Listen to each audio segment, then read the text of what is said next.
என்னோட ப்ரிப்பரேஷன் எப்படி இருந்துச்சு அப்படின்னா, இனிஷியல் ஸ்டேஜில் என்ன படிக்கணும்னு தெரியாமல் சுற்றி இருந்த சீனியர்ஸ் எல்லாம் சொன்னது என்னென்னா, அட்டை டு அட்டை அந்த 6th தமிழ்லேருந்து ஆரம்பித்து ராகினி பப்ளிகேஷன் வரையும் மனப்பாடம் பண்ணால் நான் வந்துட்டு பாஸ் பண்ணிடலாம் அப்படின்ற மாதிரி சொல்லிட்டு இருந்தாங்க. ஸோ உங்களோட ஸ்டடி மெத்தட் எப்படி இருக்கணும் அப்படின்னா, நான் ஸ்டூடெண்ட்ஸ்லாம் சொல்கிறது என்னென்னா, உங்களுக்கு நீங்கள் படிக்கும் பொழுது நான் என்ன பண்ணுவேன்னா, எனக்கு யூடியூப் பார்த்துக்கிட்டு பாட்டு கேட்டுட்டு படிக்கிற பழக்கம் இருக்குது. இதோட ட்ராபேக் நான் எங்கே ஃபீல் பண்ணேன் அப்படின்னா, எனக்கு ஹெட்செட் போட்டே பழகி எனக்கு ஹெட்செட் போடாமல் என்னால் படிக்க முடியல.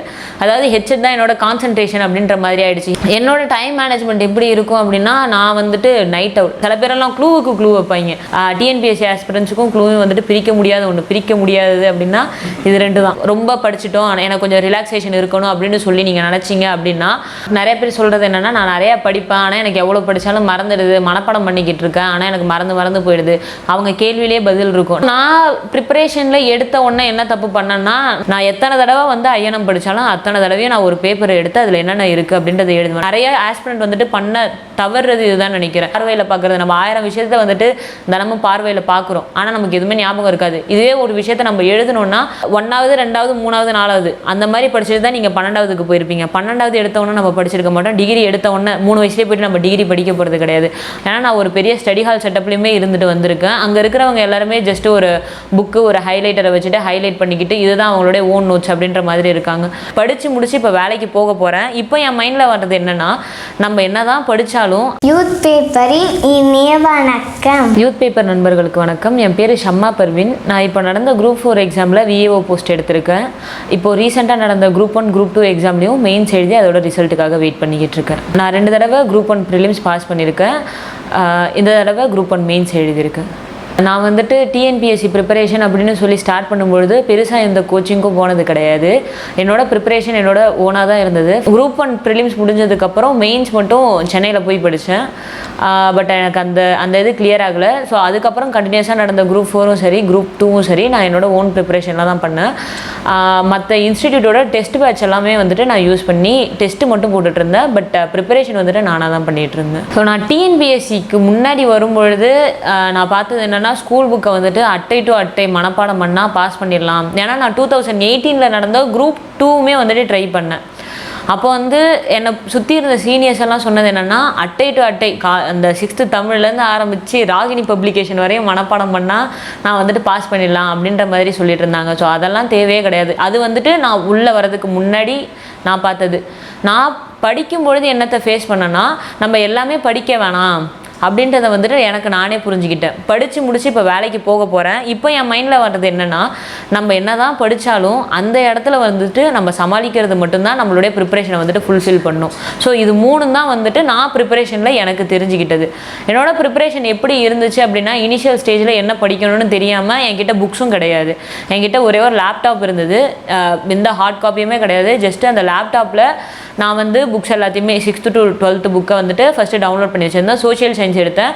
சிலபஸை வந்து என் கையால் நான் எழுதினேன். எனக்கு வந்து எழுதி படிக்கிற ஒரு பழக்கம் இருக்குது. நான் எத்தனை தடவை வந்து ஐஎன்எம் படித்தாலும் அத்தனை தடவையும் நான் ஒரு பேப்பரை எடுத்து அதில் என்னென்ன இருக்குது அப்படின்றத எழுதுவேன். நான் 100வது தடவை ஐஎன்எம் படித்தாலும் அந்த 100வது தடவை என் கையில் ஒரு பேப்பர் இருக்கும், ஒரு பென் இருக்கும். அதில் இருக்கிற கீ பாயிண்ட் எல்லாம் எழுதுவேன். ஏன்னா எனக்கு நான் அடிக்கடி மறப்பேன். ஒரு மனப்பாடம் பண்ணுற சப்ஜெக்ட் எனக்கு மனப்பாடம் பண்ண வராது. எனக்கு மனப்பாடம் பண்ணுற சப்ஜெக்டை நான் படித்தேன் அப்படின்னா என் கையில் வந்துட்டு ஒரு பேப்பர், ஒரு பென் இருக்கணும். இதுவே ஜாகிரஃபி, எக்கனாமிக்ஸாக இருந்ததுன்னா எனக்கு ஒரு கையில் பேப்பர், பென் இருக்கணும்னு அவசியம் கிடையாது. ஏன்னா நான் புரிஞ்சுக்கிட்டு படிச்சுடுவேன். எனக்கு அது மறக்கவும் மறக்காது. ஸோ அதனால் பிரச்சனை கிடையாது. நான் திரும்ப புக்கை பார்த்தாலே எனக்கு வந்துட்டு ரிவிஷன் ஆகிடும். ஆனால் ஹிஸ்ட்ரி, ஐஎன்எம் இந்த மாதிரியான சப்ஜெக்ட் எடுக்கும் பொழுது என் கையில் ஒரு பேப்பர் இருக்கும், பென் இருக்கும்.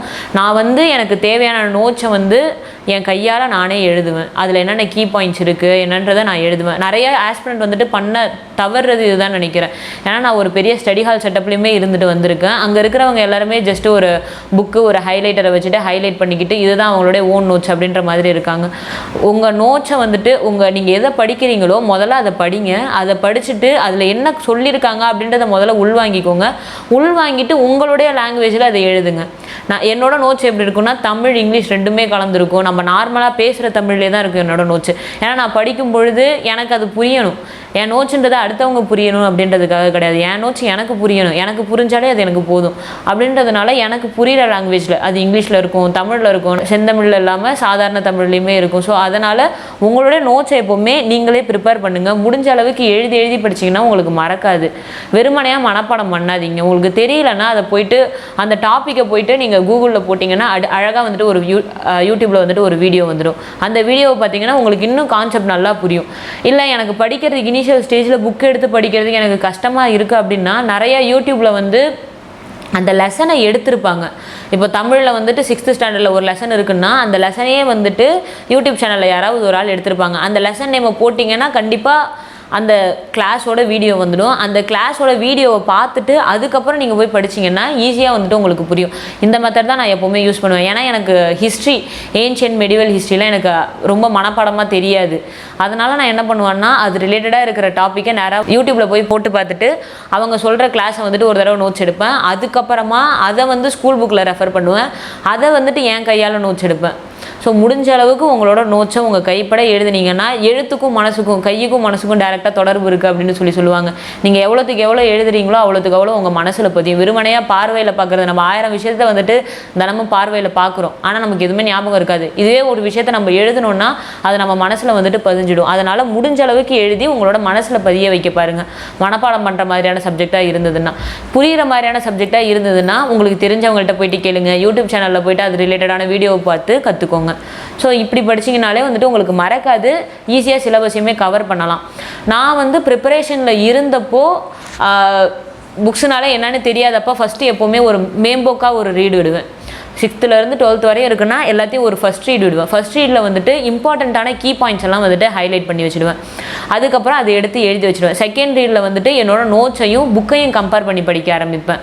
ஸோ இதில் நோட்ஸ் ஏன்னா நம்ம முதல் தடவை படிக்கிறோன்றது வந்துட்டு படிக்கும் பொழுது நமக்கு எதெல்லாம் இம்பார்ட்டன்ட்னு தெரியாது.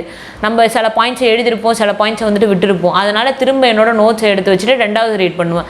அப்போ ஏதாவது அடிஷ்னல் பாயிண்ட் விட்டுருந்தேன்னா திரும்ப அதை வந்துட்டு என்னோட நோட்ஸில் வந்துட்டு இன்க்ளூட் பண்ணுவேன்.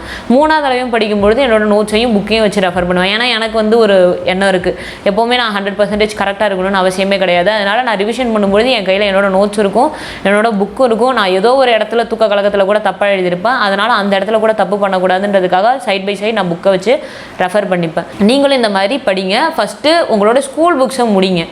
அதுக்கப்புறமா வந்து ஸ்டாண்டர்ட் புக்ஸ் அப்படின்னு சொல்லியிருப்பாங்க. லைக் கா வெங்கடேஷன் ஐயாவோட புக்கு, அதுக்கப்புறமா பாலிட்டினா லக்ஷ்மிகாந்த் புக்கு, ஸ்பெக்ட்ரம் புக்கு, இந்த மாதிரியான நிறைய புத்தகங்கள்லாம் இருக்கும். நீங்கள் 1வது 2வது 3வது 4வது அந்த மாதிரி படிச்சுட்டு தான் நீங்கள் 12வதுக்கு போயிருப்பீங்க. 12வது எடுத்தவொன்னே நம்ம படிச்சிருக்க மாட்டோம். டிகிரி எடுத்தவொன்னே 3 வயசுலேயே போய்ட்டு நம்ம டிகிரி படிக்க போகிறது கிடையாது. அதனால் நீங்கள் ப்ரிப்ரேஷன் ஸ்டார்ட் பண்ணும்பொழுது 6, 7, 8 அப்படின்ற மாதிரி ஸ்கூல் புக்ஸை தாண்டிட்டு அதுக்கப்புறமா ஸ்டாண்டர்ட் புக்குள்ளே போனீங்கன்னா உங்களுக்கு ஈஸியாக புரியும். உங்களோட ப்ரிப்ரேஷனுமே வந்துட்டு ஈஸியாக இருக்கும். நிறைய பேர் சொல்கிறது என்னென்னா, நான் நிறையா படிப்பேன், ஆனால் எனக்கு எவ்வளோ படித்தாலும் மறந்துடுது, மனப்பாடம் பண்ணிக்கிட்டு இருக்கேன், ஆனால் எனக்கு மறந்து போயிடுது. அவங்க கேள்வியிலே பதில் இருக்கும், நான் நிறையா மனப்பாடம் பண்ணுறேன், எனக்கு மறந்து போயிடுது. ஸோ அவங்க அந்த வார்த்தையை ஹைலைட் பண்ணிடணும். மனப்பாடம் பண்ணிக்கிட்டு இருக்கேன், மனப்பாடம் பண்ணாதீங்க. எது இருந்தாலுமே வந்துட்டு புரிஞ்சு படிங்க. இப்போது நீங்கள் ஹிஸ்ட்ரியில் வந்துட்டு வெறுமனையாக ஹுமாயூன் அக்பர் அப்படின்னு சொல்லிட்டு மனப்பாடம் பண்ணுறதுக்கும் ஹுமாயூனோட பையன் தான் வந்துட்டு அக்பர் அப்படின்னு சொல்லி கதையாக வச்சு படிக்கும் பொழுது புரிஞ்சு படிப்பீங்க, மறக்கவும் மாட்டீங்க. இவங்க பையன், இவங்க பேரன் அப்படின்னு சொல்லி படிக்கும் பொழுது உங்களுக்கு ஒரு புரிதல் இருக்கும். ஸோ ஃபஸ்ட்டு மனப்பாடம் அப்படின்றத வந்துட்டு நீக்கிடுங்க. அதுக்கப்புறம் நீங்கள் படித்தது என்ன தான் வந்து புரிஞ்சு படித்தாலுமே அந்த இடத்துல வரணுன்னா நீங்கள் எழுதி பார்க்கணும். நிறையா எழுதி பாருங்கள். அந்த வார்த்தையை உங்களுக்கு சில சயின்ஸ் டேர்ம்ஸ் எல்லாம் வந்துட்டு வராது நிறைய பேருக்கு. அந்த பேரெல்லாம் மறக்குது அப்படின்னா அது ஒரு 10 தடவை எழுதி பாருங்கள். 10 தடவை உங்களுக்குள்ளே சொல்லி பாருங்கள். சும்மா இருக்கும்பொழுது நம்ம ஃபோன் யூஸ் பண்ணும்பொழுதோ இல்லை ரொம்ப படிச்சுட்டோம் எனக்கு கொஞ்சம் ரிலாக்ஸேஷன் இருக்கணும் அப்படின்னு சொல்லி நீங்கள் நினச்சிங்க அப்படின்னா அந்த டைம் பீரியடில் வந்து சும்மா இருக்கும்பொழுது இந்த பேரெல்லாம் ரீகால் பண்ணி பாருங்கள். கண்டிப்பாக நீங்கள் க்ளூ வச்சு படிச்சிருப்பீங்க. டிஎன்பிஎஸ்சி ஆஸ்பிரன்ஸுக்கும் க்ளூவும் வந்துட்டு பிரிக்க முடியாதது அப்படின்னா இது 2 தான். ஸோ அந்த க்ளூவெல்லாம் வந்துட்டு ரீகால் பண்ணுங்கள். சில பேரெல்லாம் க்ளூவுக்கு க்ளூ வைப்பாங்க. அந்த மாதிரி ஒரே அடியாக க்ளூவும் வைக்காமல் அந்த க்ளூ வச்சிங்க அப்படின்னா உங்களுக்கு அது ஞாபகம் இருக்கான்னு பாருங்கள். நீங்கள் வச்ச க்ளூ ஞாபகம் இருந்தால் தான் அது க்ளூ, இல்லைனா அது க்ளூவே கிடையாது. ஸோ நீங்கள் வச்ச க்ளூவை வந்துட்டு திரும்ப ரீகால் பண்ணி பாருங்கள், எழுதி பாருங்கள். டெஸ்ட்டு தான் நிறையா போடுங்க. டெஸ்ட்டு போட்டால் தான் உங்களுக்கு எல்லாமே ஞாபகத்தில் இருக்கும். வேறு பசங்களுக்கு சொல்லி கொடுக்க ட்ரை பண்ணுங்கள். என்னோடய டைம் மேனேஜ்மெண்ட் எப்படி இருக்கும் அப்படின்னா, நான் வந்துட்டு நைட்டு ஃபுல்லாக படிப்பேன். ஒரு 8 மணிக்கு உட்கார ஆரம்பித்தேன்னா காலையில் ஒரு 5 மணி வரையும் படிப்பேன்.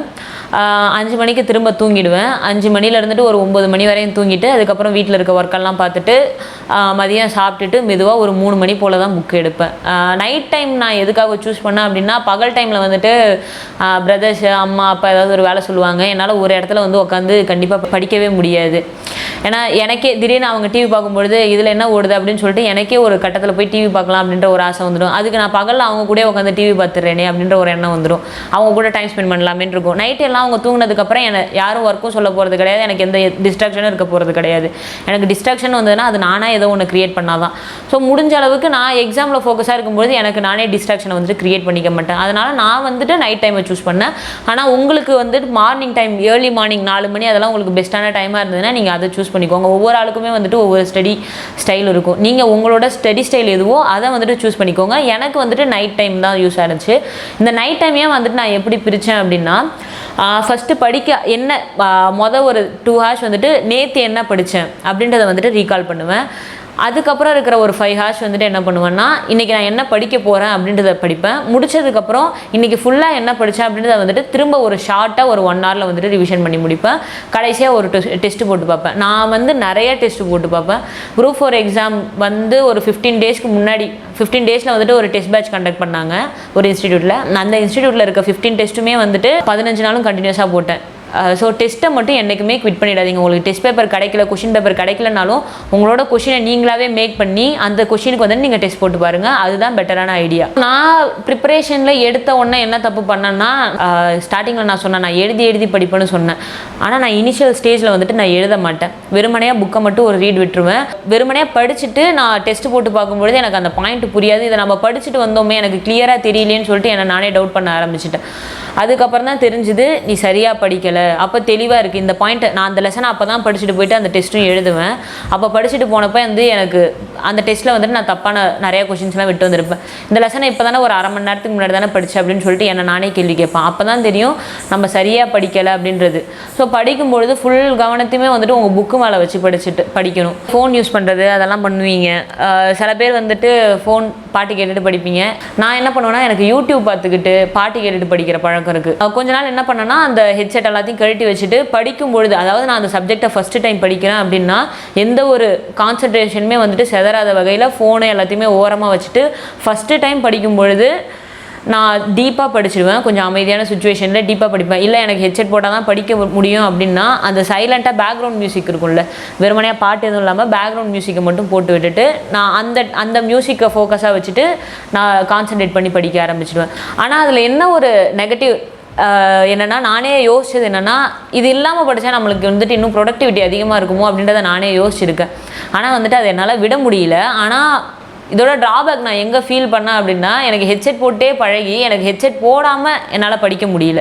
அதாவது ஹெட்செட் தான் என்னோட கான்சன்ட்ரேஷன் அப்படின்ற மாதிரி ஆகிடுச்சு. ஹெட்செட் ஒரு விஷயத்தை நான் பண்ணணும்னா எனக்கு கண்டிப்பாக ஹெட்செட் வேணும். என்னோட கான்சன்ட்ரேஷன் ஒரு ஹெட்செட்டில் தான் இருக்குது. ஒரு வேளை அன்எக்ஸ்பெக்டட் சுச்சுவேஷனில் நான் என்னோட ஹெட்செட்டை மறந்து வச்சுட்டேன்னா என்னோட கான்சன்ட்ரேஷன் ஃபுல்லாக மிஸ் ஆகிடும்.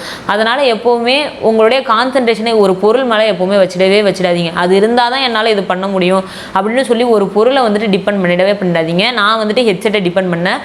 அது எனக்கு கடைசி மெயின்ஸில் வந்துட்டு எனக்கு ஒரு ட்ராபேக்காக இருந்தது. ஏன்னா என்னால் ஹெட்செட் போட்டு நான் ஒரு 10 கண்டென்ட்டை வந்துட்டு அசால்ட்டாக கொடுப்பேன். ஆனால் ஹெட்செட் போடலன்னா எனக்கு தெரிஞ்ச அந்த 10 கண்டென்ட்டை வந்துட்டு அந்த டைமில் வந்துட்டு என்னால் டெலிவரி பண்ணுறது கஷ்டமாக இருக்கும். ஸோ நான் எக்ஸாம் எழுதும்போது எனக்கு ஹெட்செட் தர போகிறது கிடையாது. அப்படின்னும் பொழுது நான் ஹெட்செட் இல்லாமல் எழுத பழகிக்கணும்.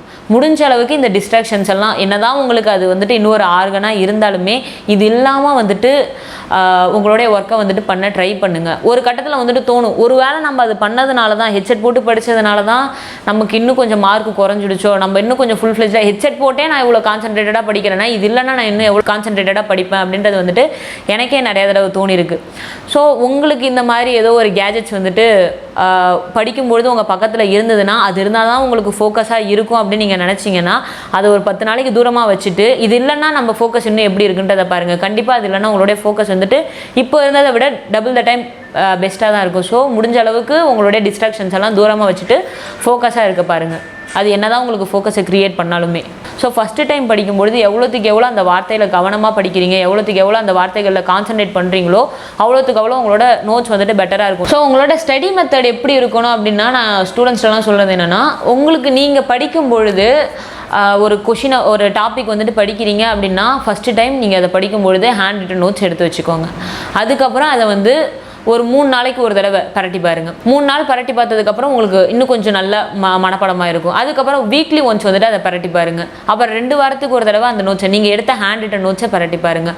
அதுக்கப்புறம் மந்த்லி ஒன்ஸ் நீங்கள் வந்துட்டு அதை ரிவிஷன் பண்ணுறதுக்கு ரொம்ப நேரம்லாம் ஆக போகிறது கிடையாது. நீங்கள் 3 நாள் 4 நாள் அப்படின்னு சொல்லிட்டு கண்டினியூஸாக ரிவிஷனாக இருக்கிறதுனால நீங்கள் ஒரு தடவை பார்த்தாலே ஒரு கிளான்ஸ் போட்டாலே உங்களுக்கு அது ஈஸியாக ரிவிஷன் ஆகிடும்.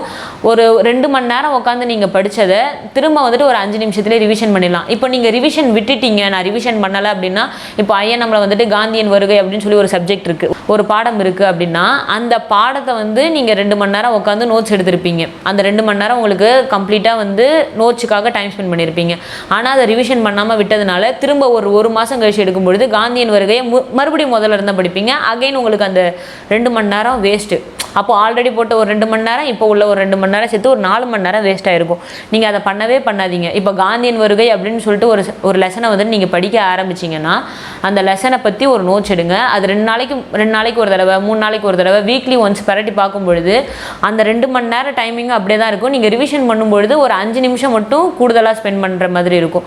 நீங்கள் 2 மாதம் கழிச்சு பார்த்தாலும் அந்த 5 நிமிஷம் தான் ரிவிஷன் பண்ணுறதுக்கு உங்களுக்கு தேவைப்படும். ஸோ முடிஞ்ச அளவுக்கு ரிவிஷன் பண்ணி உங்களுடைய பர்மனன்ட் மெமரிஸில் வந்துட்டு டேட்டாவை ஸ்டோர் பண்ணி வச்சுக்கோங்க. Short term memory, long term memory அப்படின்னு சொல்லியிருக்கோம். ஒரு மாதம் வரையும் உங்களுடைய நோட்ஸ் வந்து உங்களுடைய கண்டென்ட் வந்துட்டு ஷார்ட் டைம் மெமரியில் தான் இருக்கும். நீங்கள் எவ்வளோ வந்துட்டு ரிவைஸ் பண்ணுறீங்களோ அது உங்களோட லாங் டைம் மெமரிக்கு போயிடும். ஒன்ஸ் உங்களுடைய கண்டென்ட் லாங் டைம் மெமரிக்கு போயிடுச்சுன்னா அது திரும்ப நீங்கள் மறக்கவே மாட்டீங்க. 1 வருஷம் கழிச்சு எடுத்து பார்த்தாலுமே உங்களுக்கு அது ஞாபகத்தில் இருக்கும். ஸோ முடிஞ்ச அளவுக்கு உங்களோட கண்டென்ட்டை லாங் டைம் மெமரியில் வந்துட்டு ஸ்டோர் பண்ண பாருங்கள். ஸோ லாங் டைம் மெமரியில் வந்துட்டு ஸ்டோர் பண்ணணும்னா ஒரு பர்டிகுலர் டைம் பீரியடுக்கு கண்டினியூஸான ரிவிஷன் இருந்தால் தான் உங்களோட கண்டென்ட்டை வந்துட்டு லாங் டைம் மெமரியில் ஸ்டோர் பண்ண முடியும். ஸோ கண்டிப்பாக ஒரு விஷயத்தை நீங்கள் சக்ஸஸ்ஃபுல்லாக முடிக்கணும்னா படிக்கிறது மட்டும் போதாது, அதுக்கு சக்ஸஸ்ஃபுல்லான ரிவிஷன் இருந்தால் மட்டும்தான் அந்த விஷயத்தை வந்து நீங்கள் கம்ப்ளீட்டாக கொண்டு போக முடியும்.